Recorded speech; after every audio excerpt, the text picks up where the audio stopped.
Public Speaking Practice 1 and 2. I'm Hardik, your examiner. I'll give you some questions in speaking part 1.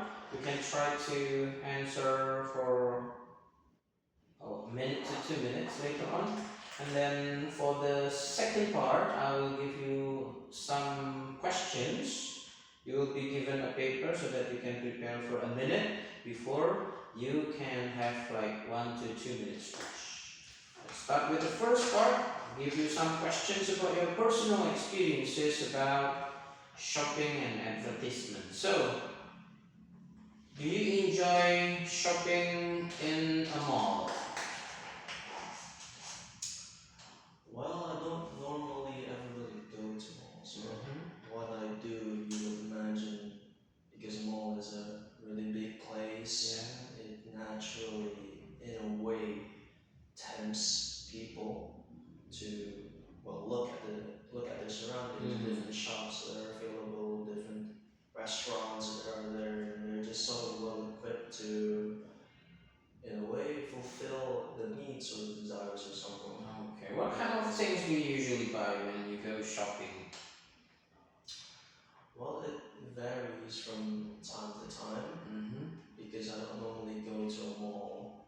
I would expect myself to buy something that I find to be urgent, something like stationery items, perhaps I can mislead airlines on a repo, for example, or just some snacks maybe downstairs or in the store.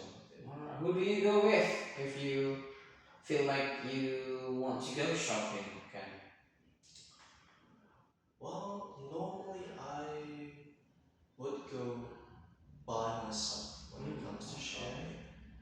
Other times I would come to the mall together with my mother or my father because we like to go to the mall at times. Okay. But other than that, probably my close friends who come with me, maybe when I'm going home together with them from school. Alright, now let me talk about advertisement. Let me ask you some about advertisement. Now, what about advertisement? What kind of advertisement do you usually pay attention to?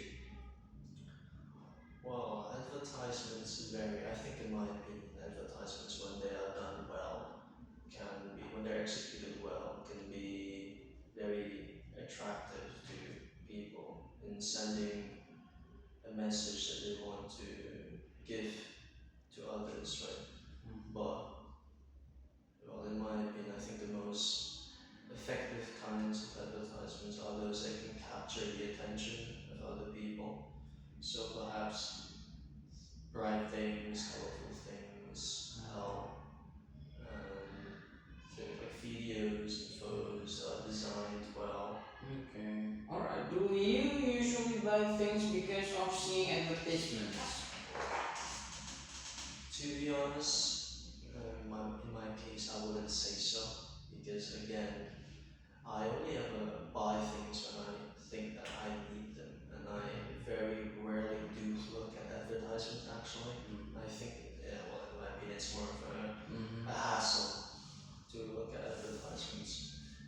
Okay, good. Now, let's go to part 2. I have some questions for you to address. I have a minute that you can use to prepare the answers.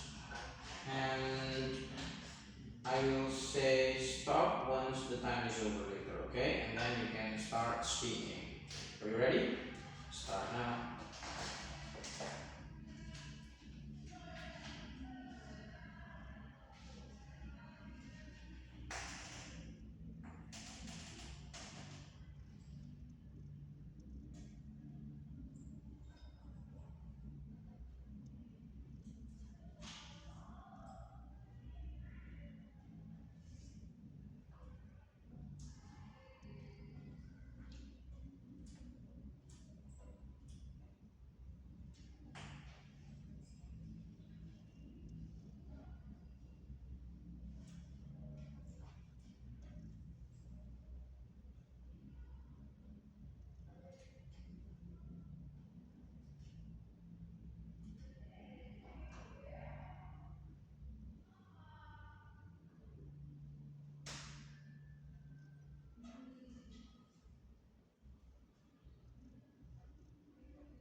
something. Or I have to go in order, or you have to go off order. Yeah. So there's this one time when I bought a football shirt. It's a football shirt that's based on Manchester United, if you've ever heard of that club before. Okay. Very popular club in England and internationally as well. It was at a time when Manchester United had won the Champions League, won the FA Cup, the Premier League and everything. And so it represented an era of dominance as well. And when I saw it online, especially on social media, I called my mother and said, well, can you take a look at this, because I kind of want to buy it, because I think it looks very cool. It also, like I said, also represents, you know, sort of the era when Manchester United was at their peak, so to say. And my mom actually asked me, like, why do you want to buy this? And I told her, well, it's simply because, I mean, first of all, I'm a big fan of football, right? And then the style of the shirt itself, again, looks very nice. It has red and black on it, and then it also has the Champions League badge on the left as well. And I remember Cristiano Ronaldo using it, players like Rooney and Paul Scholes and all of these players using it. So I kind of imagine myself, you know, I want to be wearing a shirt like that. Okay. Alright, that's it. Thank you very much, Ken, for your answers. I'll see you again for the speaking part 3. Thank you.